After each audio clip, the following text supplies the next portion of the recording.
Hi everyone, I'm Swati and we are going to understand one of the most important concept in Java, that is multithreading. We will cover what is multithreading, why it is used and how it works internally with some real-time example. So let's get started. So starting with multitasking. What is multitasking? Multitasking is the process of executing multiple tasks simultaneously. We use multitasking to utilize the CPU. Consider this diagram. In this diagram, you can see we have opened four applications, that is browser, Excel, Paint, Media Player. Okay, so we want this all four application to work simultaneously, and how it is possible using multitasking. So if you can consider an opening and task manager. Okay, so I'm going to open a task manager to see what are the tasks ongoing on my laptop. So there are how many tasks ongoing? Four tasks are ongoing. That is IntelliJ, Microsoft ClipCamp, Microsoft PowerPoint, and Task Manager. These four tasks are ongoing simultaneously, and I want to open any one of them, and I want it to open it. Okay. So for that, what is needed? Multitasking is needed. And how to achieve this multitasking? We can achieve multitasking using these two ways. That is process based multitasking. That is multiprocessing, thread based multitasking, that is multithreading. So what comes under process based multitasking, that is multiprocessing. So the process of executing multiple processes simultaneously is called as multiprocessing. Okay, so you can consider this as an operating system. In this operating system we have multiple processes ongoing, this process 1, process 2, process 3, which will help to execute task. Okay, so you can consider task first, and in that task there are several processes, and in that processes you will have several threads. Okay, so what related to the process? Each process has an address in memory. So suppose if consider this process 1, this process 1 has some address, process 2 some has some address, and process 3 has some address in memory. So as it having address, it is considered as a heavyweight process, and cost of communication between this process is high. If you can consider a real life example, suppose as I already said that this process 1 and process 2 has a different address. Suppose process 1 is in Delhi and process 2 is in Nagpur. So if you want a communication in between these two processes, what we have to do? We have to travel, and that's the reason the cost of communication between these processes is high. Also, switching from the one process to another process requires some time. So, switching means what? Helping with each other by your processes. Okay, so if you want to switch from one process to another, it will take some time, because you can see it's in Delhi and it's in Nagpur, so it have a proper distance in between these two processes. Okay, between these two addresses. Okay, so that's the reason what happened. The switching between these processes requires some time. And if we compare it with multi-threading, multi-threading is what? These are several threads which are under a process. Processes has an address. Okay, this one process will have an address, but this all five threads comes under that same address. Means what? Thread shares the same address space, and because of this, it is lightweight. And if you consider this as a real time example, if you want to consider, then you can consider this as your home, and these five threads are your family members. So if you want to communicate with this with them, so what you have to do? The cost of communication between this is low. Also, if you want some help from your uh, you can consider homies. Okay, so if you want your some help from your homies, you can take it. So the context switching between two threads are easy and require less time. Okay, so this is multi-threading. So what is multi-threading? Multi-threading is a process of executing multiple threads simultaneously. And what is thread? Thread is a lightweight sub process, because it comes under process. You can see this is process and threads comes under this process, so we can also call it as a sub process. So thread is a lightweight subprocess, the smallest unit of processing. And what are the key points? Key points are threads are independent. Okay, because of threads are independent, if there occurs exception in one thread, it doesn't affect the another. Suppose if you have exception in this thread, so it will not affect this another four threads because of this. Okay, because threads are independent and does not relate with each other. Now there are two types of thread. First one is your user thread, or you can call it as a foreground thread, and another one is your daemon thread, that is background thread. This user thread is created by programmer and it keeps running until their task is complete. So though JVM will wait for this thread before exiting. Okay, so whenever your main method get start their execution, main thread will be created, and that thread will be wait for this user thread created by programmer to complete their execution. And when user thread execution get completed, main thread will go ahead. Okay, now what about daemon thread? So daemon thread run in background to support user thread. It automatically get terminate when all the user thread finishes and used for tasks like garbage collection. Okay, like here, main thread is waiting for user thread to complete, but here for daemon thread, main thread will not wait to use daemon thread to complete its task. Okay, and when main thread get executed, daemon thread also get vanished. Now, how to implement multi-threading? So Java provide two ways to create threads. First one is extending thread class and another one is implementing runnable interface. So you can see in this example we can extend thread class or we can implement runnable interface to create a thread. Now we'll see how we can implement this, like extending thread class. We will see example related to extending thread class and implementing runnable interface, and with that we will see how the thread life cycle is, like how when it will be in the new state, when be in the runnable state, when it will be in the running state. Okay, so side by side we will see that. So for that I'm going to open IntelliJ. In that I'm going to create a one class.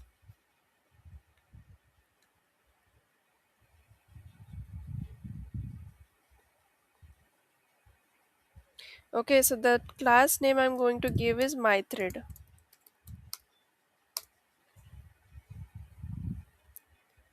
Okay, so by the condition what we have to do, for the first time we have to extend the thread class,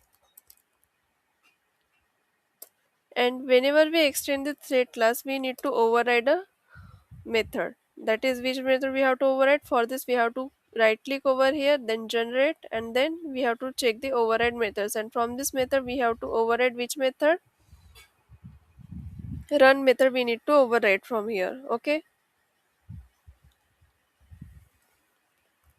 so I'm going to write a simple code over here for running it. So I'm going to write a for loop in which it will run for 5 times. So for int I is equals to, it will start from 1. Okay, and I should be less than equal to 5. This is the condition, and then I plus plus, this is increment condition. Okay, and now I'm going to print the name of the thread, that is thread dot current thread dot get name. Okay, so this will give me the name of the thread, concatenation operator, and then I'm going to supposed to give the value. So I'm writing a value over here, that is I. Okay, now I want my thread to sleep so that we can see the operation perform, as it is very fast and we cannot see. I want my thread to sleep for some minutes, milliseconds. So how to do that? Thread dot sleep. I'm going to give 3000 milliseconds of sleep for to run. And what it is giving, it is giving you that unhandled exception, that java.lang.interrupted exception. Okay, So why we need to handle this exception over here? Because if any thread has interrupted in the current thread, like when we are operating and some interruption occur with the thread, then which exception should get thrown? Interrupted exception. For that we need to surround it with try and catch, and here you can simply throw a new exception or you can print anything you want. Like I am printing over here the message e dot get message from this exception. Okay, so this will be your run method. Now I am going to create a thread by using a main class, that is thread example. I'm going to give a name of that class as thread example, where I'm going to write my main method.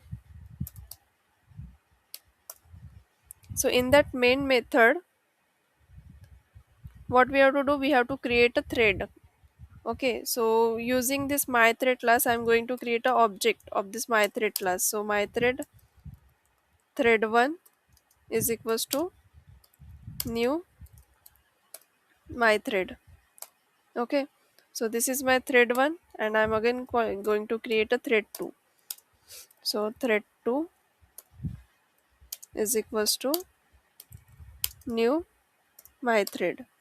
So I have created here two classes. So this is nothing but your what? New state. Here state is what? New. Okay, here state is what? New. When we create an object of a thread by using new keyword, then it's in a new state. Now when we give, when we write or when we start the two threads, thread 1 dot start and thread 2 dot start, when we apply these two methods, then what, in which condition or in which state the threads are in a runnable state, means are, means they are ready to run. Okay, and this start method internally called which method? Run method. So in this case it's in a which state? Running state. Okay, so what we have seen up till now, we have seen the new state, runnable state. When we start the thread, it's in a runnable state, and when we run that state, that is start method internally calls this run method, and then thread start running. Okay, now if you can see, you have already used about scanner class, right? And the scanner class needs user input, and if if in our class, if you don't give the user input, it will keep you waiting on the console, right? So in that case what will happen?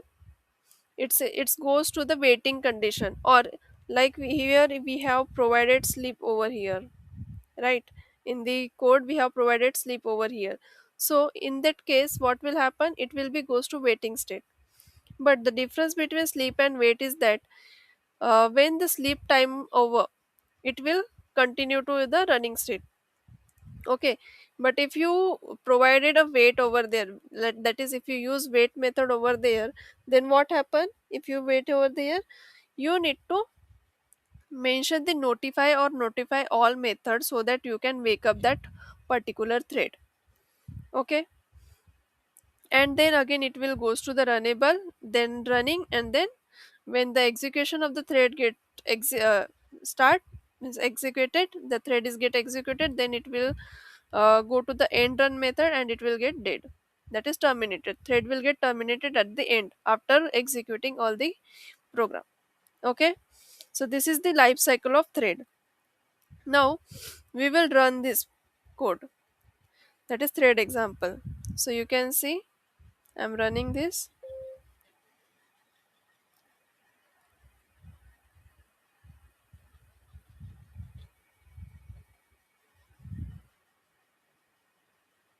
Now observe, firstly thread 0 is running, then thread 1 is running. Likewise it is get running for 5 times, because we have mentioned that we want that thread to run for 5 times, right? We have mentioned that condition, that's the reason it is running for 5 times. So this is the one way for creating a thread by extending thread class. Now we will see about runnable interface. So for that again we have to create a class, that is my runnable class. Okay, but here we have to mention, we have to implement runnable interface. Okay, and when we implement runnable interface, it is asking us to implement some method, and that is the run method. So we are going to implement it. I'm going to use the same solution for that. So it is started from here to here. So taking this code only and then pasting it over here. Okay, so I'm going to use the same code for runnable. Now I'm going to create another class for running this.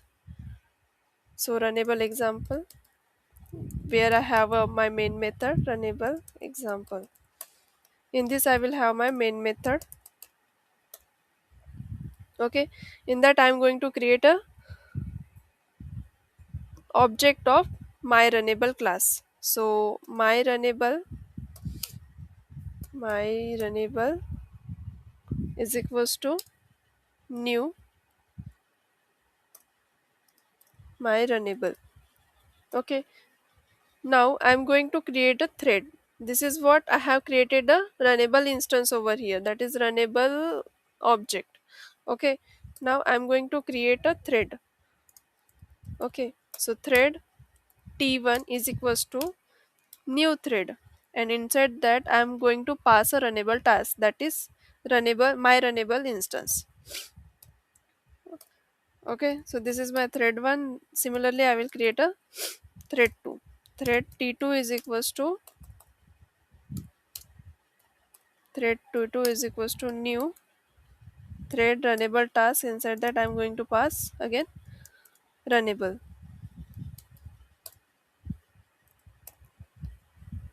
sorry, my runnable instance I have to pass over here. Okay, so this is what your new, this is the state. What is the state over here? State of thread is new. When we are going to start this thread, then what will be the status or state? It will be in runnable state, that is ready to run. Okay, how we can make it ready to run? T1 dot start, T2 dot start. Okay, and this start method will internally call the which method? Run method. Okay, and will start executing. Okay, so I'm again going to run this code so that you can see the result over here. It is also giving me the same result. Okay, so here you can see there are two ways. Okay, two ways to achieve multi-threading, to write the programs, but which one to use, my runnable or my thread? It's on you. But what is recommended, what is recommended is my runnable. Why? Because you can see over here in Java we does not support multiple inheritance, right? Multiple inheritance means what? A single child does not have two parents. Okay, so this, if you consider this class as a child, and if here in my thread, if you consider my thread is a child, and if it is having only one parent, right, that is thread parent. Now if you want another class to extend this my thread class, right, so is it like it was happen over here, it will happen over here or not happen? It is not possible over here because you can extend only one class. So that's the reason it is recommended to use runnable interface, because you can extend another class over here too. Okay, so this is how we can implement thread on in a project. Now next is your race condition. So what is race condition? The race condition occurs when two or more threads access and modify shared data at the same time, and the final result depends on the order of execution, like which thread execute first. Okay, so for this you can consider this as a this example where you can see multiple cars are entering to the intersection. This is the intersection and multiple cars are entering from different location, and there is no traffic signals and coordination. So what it do, try car will try to move at the same time. All these cars will try to move at the same time, and who will get first place, it will get executed, right? So it will create confusion, collision and deadlock like situation, like cyclic dependency.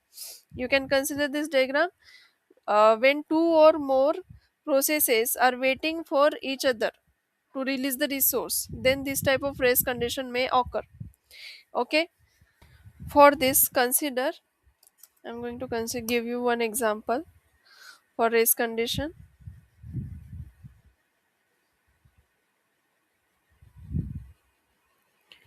Consider you are having a bank account, okay, and in that account you will having some balance that is of 1,000 rupees. Okay, now you want to withdraw money. For that you have two threads to withdraw money. You have two threads, T1 and T2. These are the two threads you have to withdraw money. Okay, so what happened, because these two threads will apply simultaneously. So I want to what I want to do, I want to withdraw 800 rupees. Okay, so what I want to withdraw, I want to withdraw 800 rupees.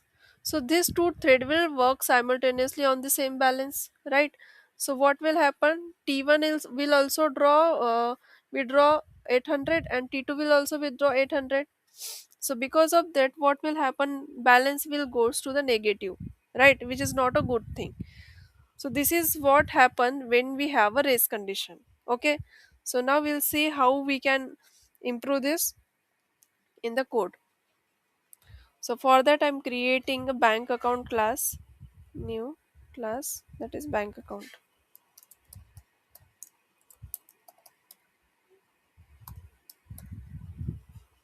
Okay, and in that bank account I will have a balance. I will have some balance over here. So private int balance is equals to 1,000. So this is balance we have considered. Now we will write a method to withdraw.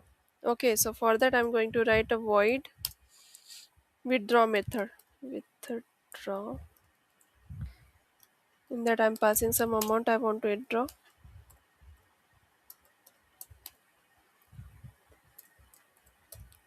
Now I'm giving one condition, if the balance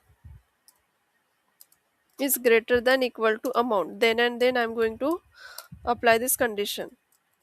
Okay, that is withdraw, I will withdraw the balance. Okay, I'm for that I'm printing the current thread, thread dot current thread dot get name. Okay, is withdrawing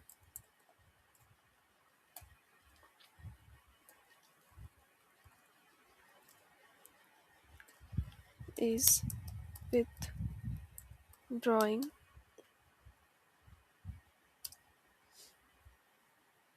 Then I'm going to give some amount over here, how much amount I'm going to withdraw. Okay,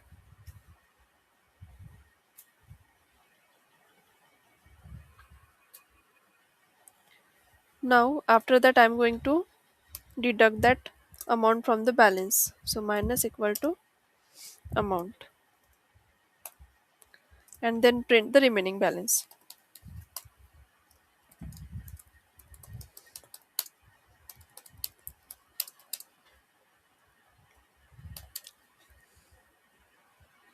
Okay, remaining balance. Otherwise, if the amount is uh, greater than balance, then what I have to print? In the else part, I'm going to print insufficient balance. Insufficient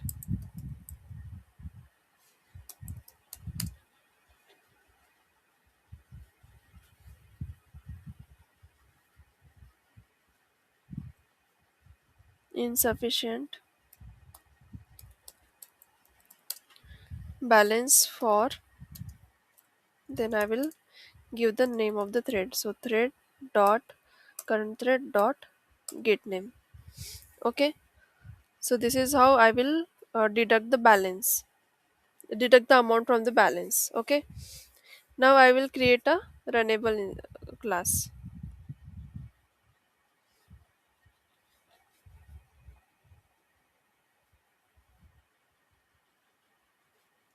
my runnable.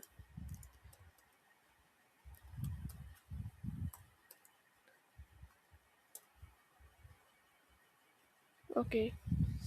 I will create another with another name,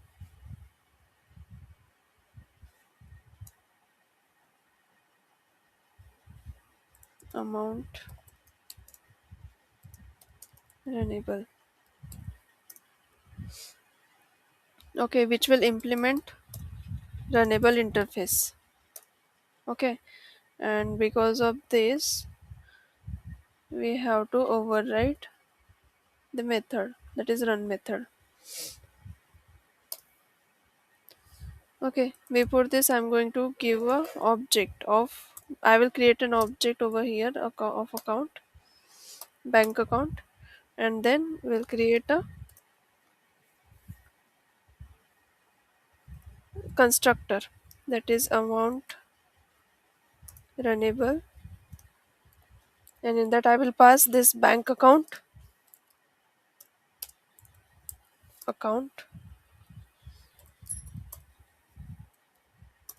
this dot account is equals to account. I have created a constructor over here, and in this method I will call the withdraw method. In the run method I will call account dot withdraw method, because I have to withdraw some money, and we can only withdraw money with the help of this runnable thread class. Okay, and for that we need the bank account over here, so that we can call the withdraw method. So that's the reason we have created a account variable over here, and then instance of a account, that is reference of a bank account, and then we have created a constructor so that we can create a object of that. Okay, and then by calling it, by we can call withdraw method by using this account instance. Okay, now we are going to write a main method for this in a separate class named as synchronous example, because we are going to use this keyword later on. So main method, in that I have to create a bank account first. Bank account is equals to new bank account. I have created the instance of bank account at first, and then I will create another instance, that is which instant amount runnable instance, that is instance of a thread class. Task, I will give the name as task is equals to new my runnable, and in that I will pass the bank account.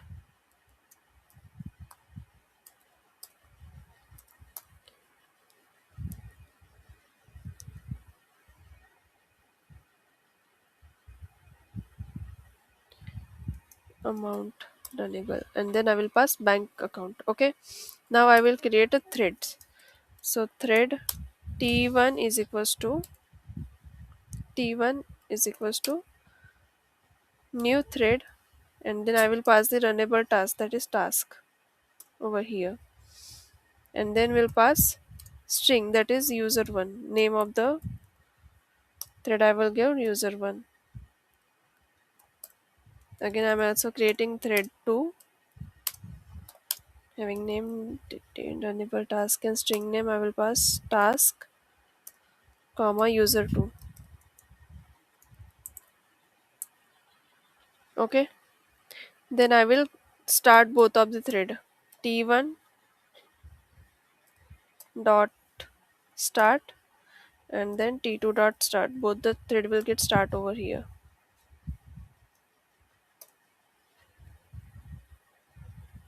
Okay, now when we run this, you have to observe the output in the console.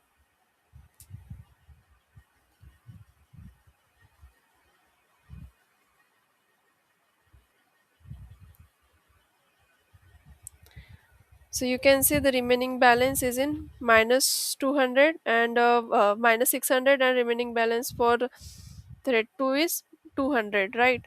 So this is happen when we are going to use a similar resource, and there are two or more than two processes over there, or two or more threads are working on there.